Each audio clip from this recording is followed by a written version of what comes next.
Hey everybody, it's June 26th, and I hope you are having a wonderful summer. This is Living Power, your online Bible study. We're walking through the Bible in a year, and today we're in the book of Hosea.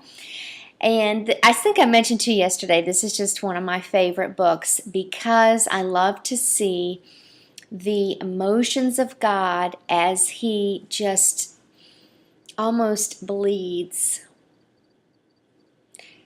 emotionally for His people. And you can really see that in this book. Yesterday we talked about how He talked about Israel having, between He and Israel having a loveless marriage, but He didn't want divorce, He wanted reconciliation. And today we're going to continue in that, and let's start today by talking about God's perspective as far as why He can say to Israel, I'm not your husband, you're not my wife anymore. Well, in chapter 7, from God's perspective, we can see that they lack trust in a number of areas. In chapter 7, verse 13, He is saying they are telling lies about God. It probably means they're just not portraying Him in an accurate light when they talk to others. Verse 14, they're turning away from me and they're not asking me for help when they need it. Verse 15, they're plotting evil against me. Verse 16, they look to everyone else for help. And verse 16, they're insolent towards me. In chapter 8, verse 4, we see that the people have appointed kings without His consent. Remember way back when they wanted, the people wanted Saul as their king, and God was like, wait a minute, I'm your king. They said, no, we want to be like the nations around us. Here in Hosea chapter 8, verse 4, we can read a little bit, it's kind of like behind the scenes as to what God was thinking. He didn't really want them to have kings, but He granted them that because it was their wish. The people have made idols for themselves. They've sold themselves out in verse 9. Verse 12, they act as if the law just doesn't apply to them.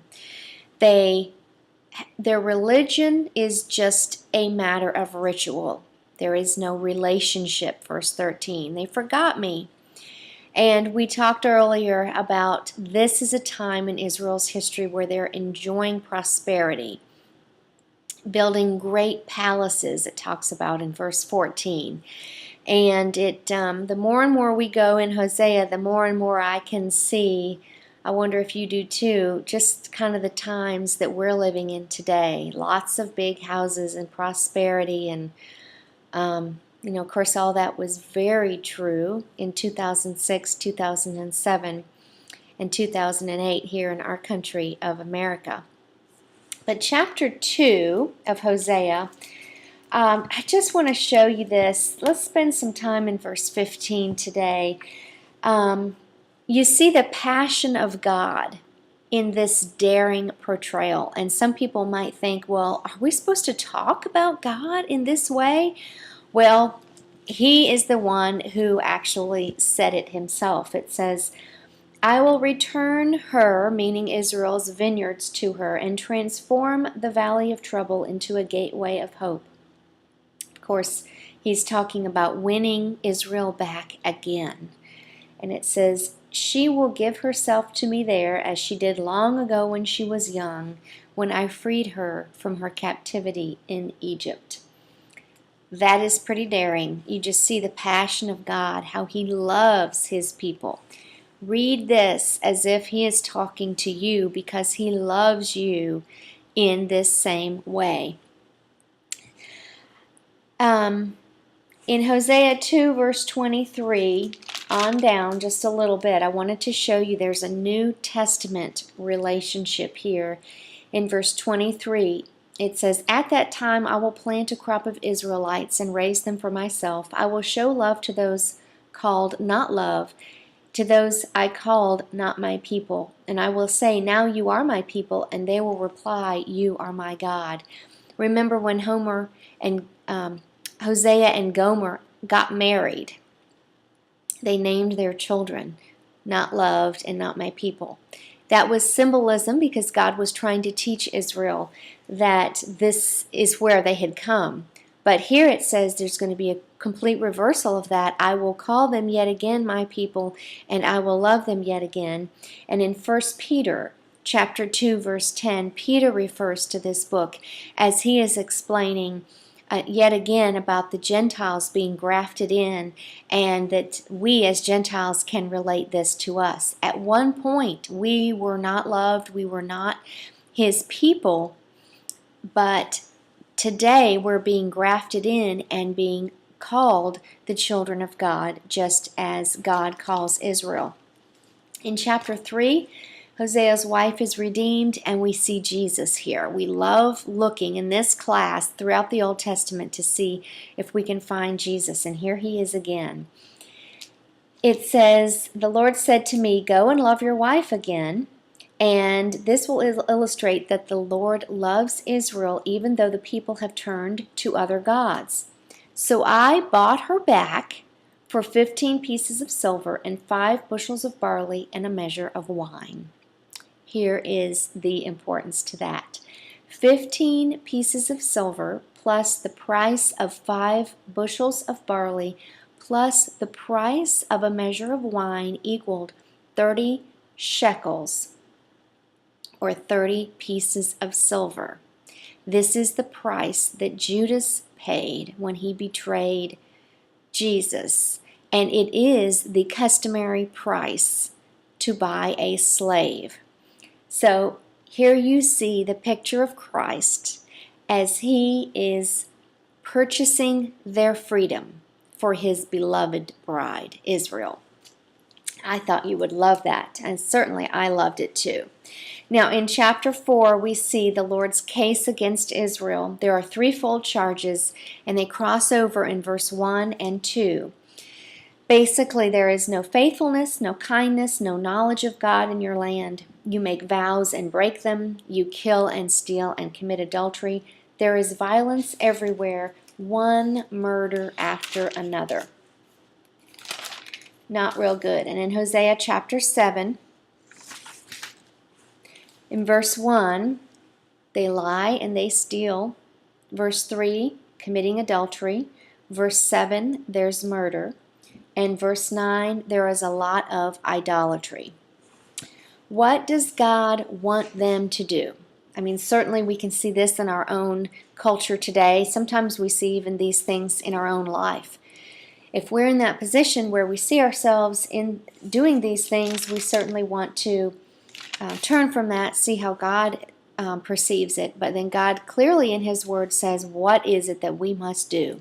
Hosea 6:6. I want you to show love, not offer sacrifice. I want you to know me more than I want burnt offerings. God desires relationship, and that is more important to Him than anything. He doesn't want us to take for granted grace or take for granted mercy or forgiveness and go out and just follow in the ways of sin and then expect Him to forgive us. For He wants us to worship Him in spirit and in truth with our whole heart and develop a personal relationship with Him. Now, yesterday we mentioned that now would be a good time to start a notebook about eschatology. There's a couple of things in here about the end times mixed into our reading that I wanted to point out to you. The first one is in Hosea 2, verse 18. So let's turn there for just a moment. Hosea chapter 2, verse 18. You sometimes can't know unless you really study the scriptures what it means when it says on that day or in that time. But in this case, verse 18, on that day refers to the millennial reign, the 1,000-year reign of Jesus Christ, when He is actually king of the earth for 1,000 years. It says, I will make a covenant with all the wild animals and the birds of the sky and the animals that scurry along the ground, so they will not harm you. In the millennium, it will be reversed, as it was back into the time of the garden, in the Garden of Eden with Adam and Eve.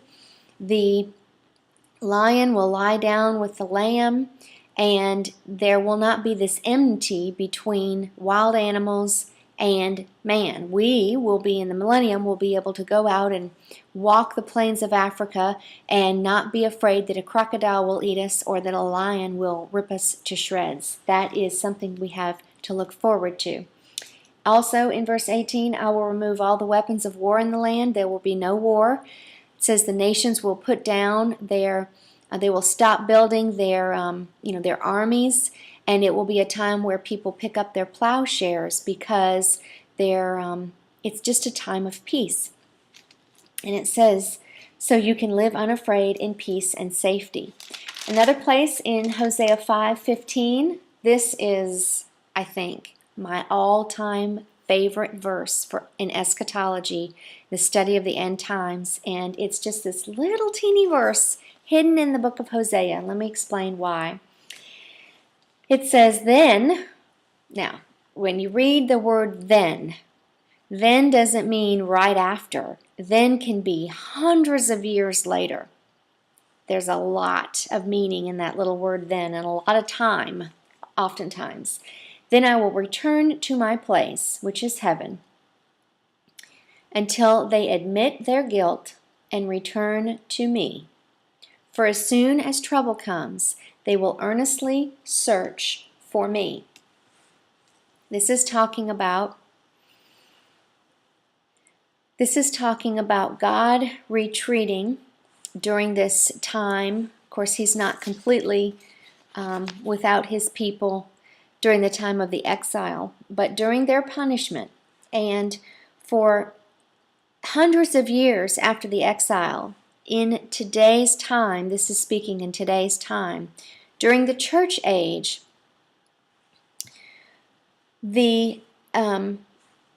Israel will continue to walk as they have been while the church continues to grow, and then in the end there will be a war, and all of the many nations will come against Israel, and at the very moment when they think all hope is lost, they are going to cry out. Their eyes will be opened, and then they will see. We're talking about the Jews here, Jesus as Messiah, and they will call on him as Messiah. And when they do that, this is the only thing that has to happen yet before Jesus returns. You wonder when the second coming is going to be.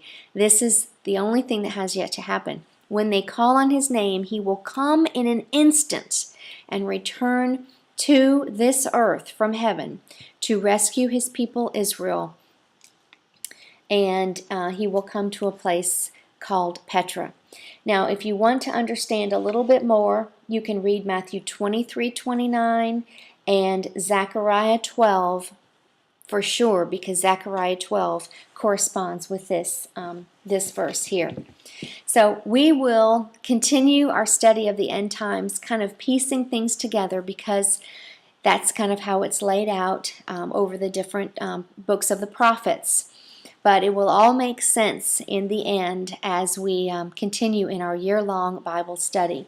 Well, tomorrow we're going to continue in the book of Hosea. We'll wrap that up, and then we'll continue with Isaiah, which is a fantastic book. I can't wait to show you a number of good things in there also. Blessings to you and your family, and until we see each other again. Shalom.